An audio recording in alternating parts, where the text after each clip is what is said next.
The UFC is back in Las Vegas this weekend. UFC Vegas number 51, and we are here for your MMA best bets from OddsShopper. As always, joined by the fighter, Pete the Heat. Pete, always great to be talking a little betting side of the UFC for this one. And we have got a money line play. We got a 3-fighter parlay. Also, we have got our prop bet. And I will tell you, this is an interesting betting week because man, there's a lot of fights in this card I can kind of go either way on.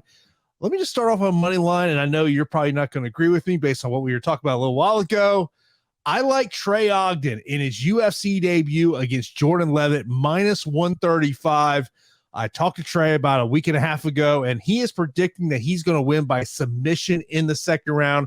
I mean, look, when it comes to Jordan Leavitt, we both know what Jordan has to do to be able to get the victory here. He's got to get the fight to the ground. I think Trey works him out on the feet and eventually gets a stoppage. I do like Trey Ogden here. Yeah, I mean, I can't fault you. It's just a very volatile fight, and I don't necessarily trust either one of the guys, but I can see where you wanted to get some value on Trey just because of the volatility surrounding his opponent. And, you know, we've talked about Jordan Leavitt being somewhat one-dimensional and just needing everything to go right in order for his style to really pay off. Now, I do have some interest on both sides, but if this fight remains on the feet, I would have to largely agree with you that Trey Ogden probably has the superior striking in a situation like that. I feel like going and grappling with Jordan Leavitt is kind of like a recipe for a disaster that could, go bad. Just keep it on the feet and he should win the fight. So there's definitely value there with that money line. And for me, my eyes are heading towards Jesse Ronson, sitting at minus 105 for my money line play. I think that Rafa Garcia is talented. I think that, he has been exposed in that Chris Gritzmacher fight, where if you put him on his back foot and you put pressure on him, or if you can defend some takedowns, I think that you can beat him. And honestly, like Jesse Ronson's somewhat an unknown for this card because, he has dealt with a ton of delay throughout his career. And I like him here. I think that he's going to be strong enough to avoid some takedowns, and I think that he could possibly get Rafa Garcia out of there. So I like the value there at minus 105. And something to mention about this card, it's in the Apex, so it is the smaller octagon, the 25-foot octagon, as opposed to a 30-footer we saw last week. More times than not, that does benefit the wrestler because, I mean, literally, if you can get someone on their back foot, they may be a step or two before their back is against that cage, which can be an advantage, but also it can be an advantage to seeing a lot of stoppages. We've seen that happen a lot where, and this because you fought that smaller type cage as well. It increases action. 100%. The action is increased. You feel like you're immediately on top of your opponent, and clinching is engaged a lot quicker. Takedowns are secured a lot quicker. So definitely benefits wrestlers or anybody who likes to close the gap. Somebody who likes to dance around on the outside is not really going to love fighting in the smaller octagon. And of course, when it comes to our 3-fighter parlay, I would just tell you when I'm putting together my 3-fighter parlay, I'm looking at just a straight up winner. I really do not like going with, a method of finish in the matchup. And we're very similar in terms of our 3-fighter parlay. Trey Ogden is one of the guys that's in my parlay, and 2 other fighters we agree on here. Drakkar Klose, it is a massive line for him this week. I will tell you, get on that line now before it gets bigger and bigger. I think as we get closer to fight night, that line is going to continue to grow. We've seen it continue to grow. I also, for my 3rd fighter, I like Panty in this spot at plus 165 for my 3-fighter parlay. Yeah, some good odds for that parlay, to be honest. And I really like Drakkar Klose in a matchup where he shouldn't get into a brawl. I think that it's going to happen, and obviously he just has to be mindful of how dangerous his opponent Brandon Jenkins can be. But I think that he is the far superior fighter. This is a massive step up of competition for Jenkins, and Drakkar Klose, I mean, was having tremendous success against Beneil Dariush. So he's definitely the first leg of my parlay. I really love Panty Kianzad. The odds are getting a little bit out of hand, but I love Panty Kianzad in this fight. I think she's a superior striker, just a better overall mixed martial artist. And then I will take a shot on Boudet, even though it's his debut. I think that it's an extremely winnable fight. Obviously, I'm taking two large favorites and a moderate favorite, which is okay. For my 3-fighter parlays, I like to be somewhat safe. And that gets you about plus 120 with the odds. Not the best odds, but sometimes if you can just secure money at a safe, without having to risk too much, that's definitely my strategy when it comes to parlays. And that Chris Barnett and Boudet fight, that's my number 3 fight on this card. Yeah, it's a good one, man. And it's an intriguing thing because you have Barnett coming off that amazing knockout, and now you have him going against Boudet, who, regionally, this is a big step in competition against Barnett. So we'll have to see.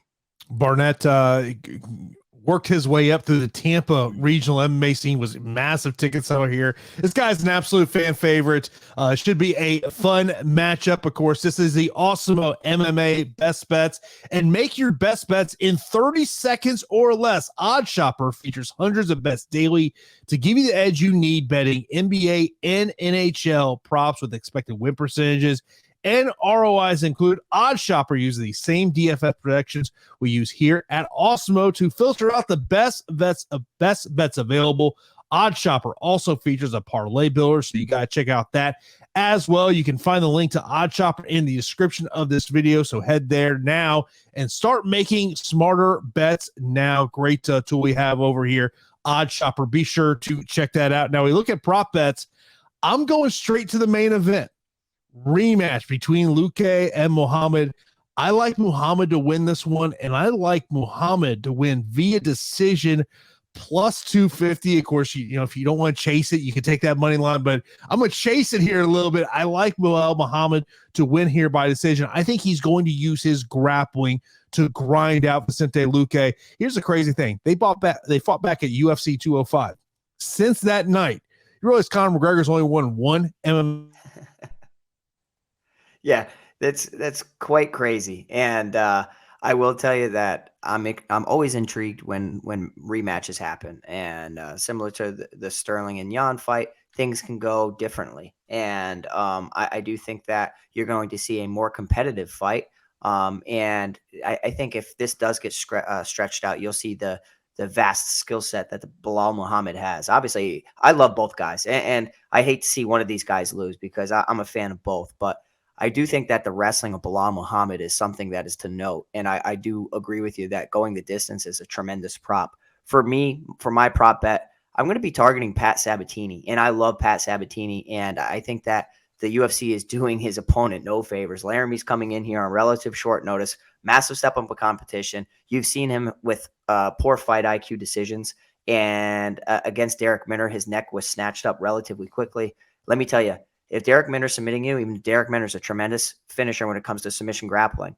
Pat Sabatini will do it with a 10 out of 10 rating. Like Pat Sabatini is absolutely tremendous. So I think that Pat Sabatini is going to win this pretty dominantly. Does he win via decision or via submission?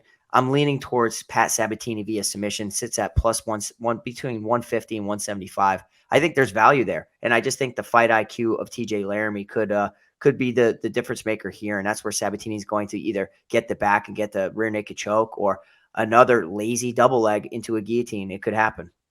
When I started doing my dive into this fight card and I was looking at this matchup, I was like, man, why is Laramie taking this fight? It jumped off to me like, man, because we talk about this all the times, a lot about the fight game is about taking the fights at the right time. Yeah. And it's just one of those matchups. By the way, to someone I'll mention about in the main event, I do think that what Muhammad has to do as a key to this one is limit getting into a brawl early on in this fight.